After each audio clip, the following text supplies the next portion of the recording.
বেনামাজি মারা গেলে ওই বেনামাজিকে গোসল দেওয়া যাবে না, ইসলামের বিধান।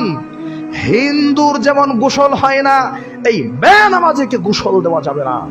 দুই, বেনামাজি মারা গেলে দাফন কাফন হবে না, ওরে কাফনের কাফন পড়ানো যাবে না।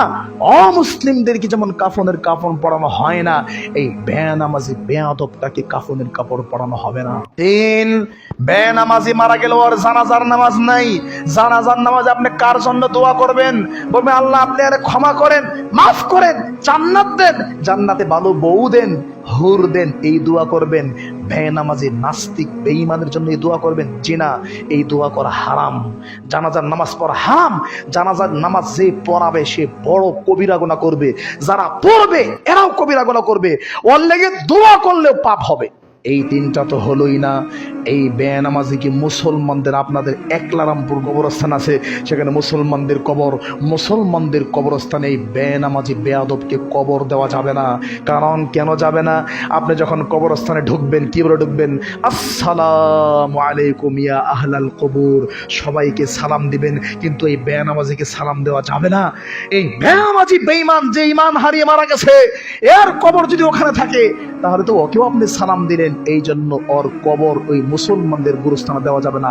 ওর লাশটাকে কুত্তার লাশের মতো দূরে ফেলাই দিতে হবে, যাতে দুর্গন্ধ না আসে। শুধু কি তাই, এই বেনামাজি যদি একলারামপুর এলাকার মানুষ হয়, তার যদি 20টা ছেলে থাকে, 20টাই যদি দাওরা হাদিস মাস্টার্স করে মদিনা ভার্সিটি থেকে পিএইচডি করে আসে, বড় বড় আলেম, কিয়ামত পর্যন্ত এই বেনামাজি আব্বার জন্য 1 সেকেন্ডের জন্য দোয়াও করতে পারবেন। আল্লাহ আমার বাপরে ক্ষমা করো, এই কথা বললে পাপ হবে।